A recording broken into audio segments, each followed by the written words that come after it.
Saya sebenarnya tidak berapa baik. Saya datang daripada Johor Bahru. Mungkin ada yang dah tahu di mana pejabat Parti Keadilan Johor Bahru telah terbakar pagi tadi. Yang mana kita semalam Parti Keadilan telah mengadakan convention di Shah Alam. Jadi rakan-rakan yang pulang dari Shah Alam ke Johor Bahru sampai sekitar jam 2 pagi. Biasalah orang kita dah sampai, minum dulu pukul 3 lebih baru balik ke rumah. Tak sampai beberapa jam, kami dikejutkan oleh panggilan daripada jemaah surau. Yang mana ketika mereka hendak ke surau, dia nampak berlaku kebakaran. Dia selamatkan ataupun mengambil alih bahan-bahan yang digunakan untuk membakar pejabat keadilan di Johor Bahru. Bila disiasat, dia gunakan 5 biji tayak. Dibakar dekat pintu, kunci dah pecah.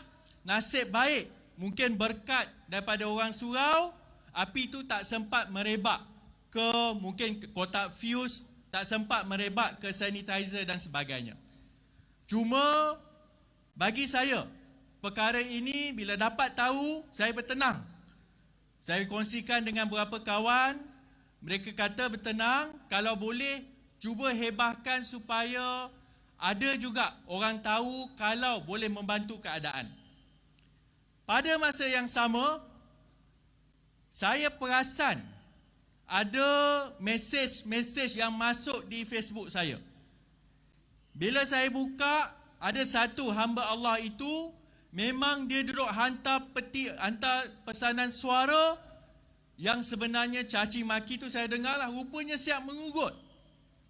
Dia bagi tahu, kalau aku jumpa kau, aku penggal kepala kau. Kalau jumpa memang siap, orang-orang kau aku cari. Cuma di pentas ini, bila saya tengok sepanjang hari berurusan dengan pihak polis, terima kasih kerana mengambil berat terhadap kejadian berkenaan. Saya tahu nak tak nak, hujan ataupun tidak, malam ini saya akan hadir ke Seremban kerana inilah komitmen kita untuk melawan rasuah dan salah guna kuasa.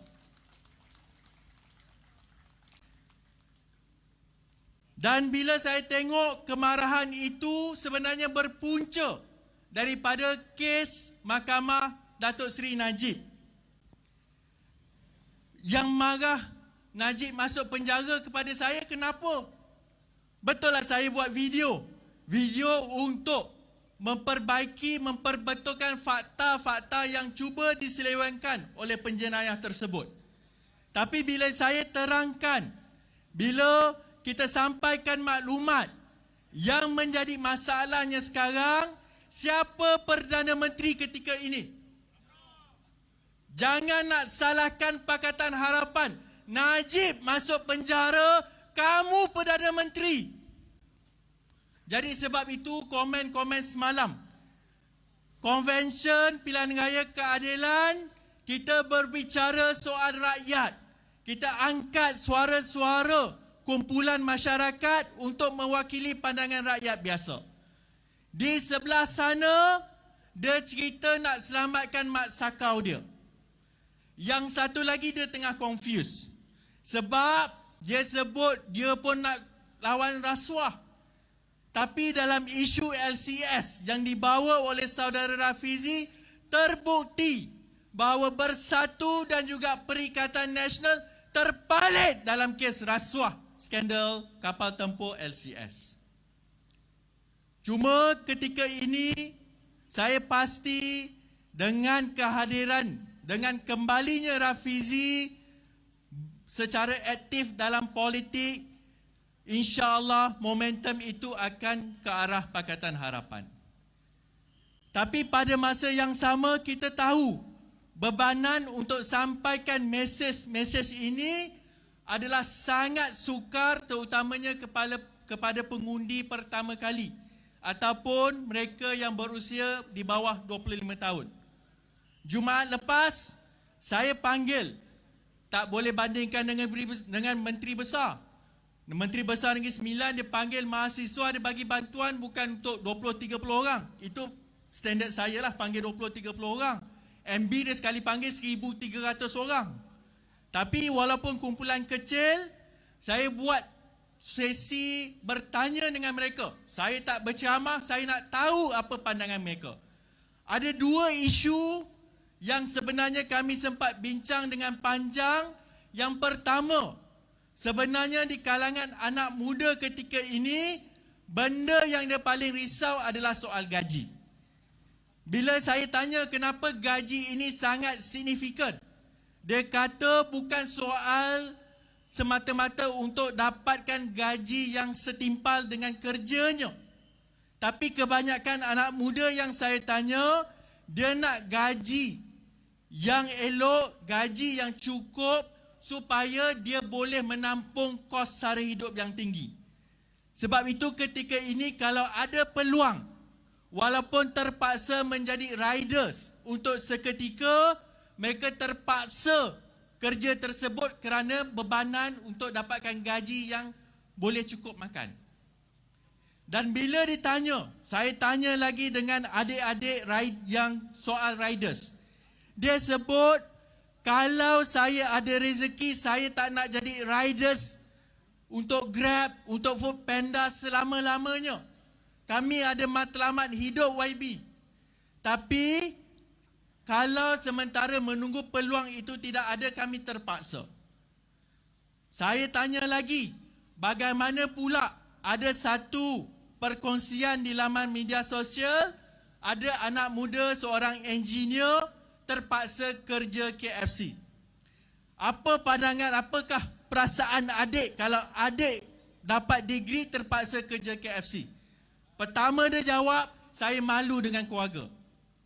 Kedua dia jawab, dia kata dia kecewa dengan kehidupan dia.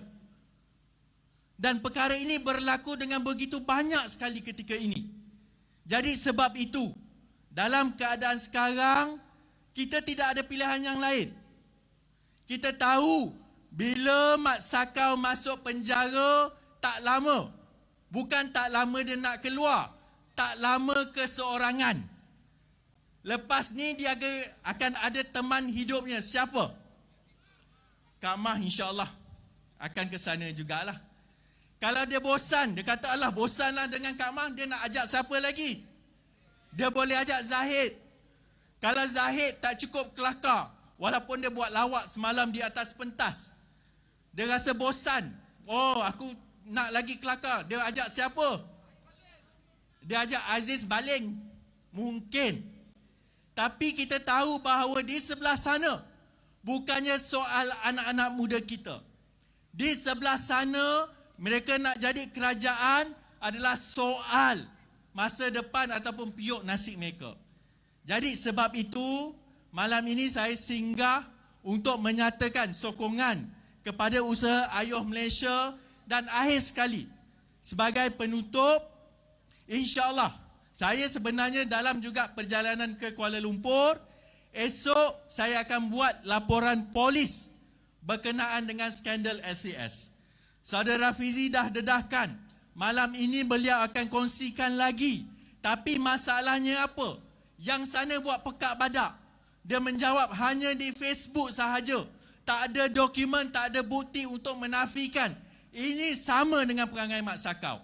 Jadi kita nak tak nak, kita minta pihak berwajib untuk siasat.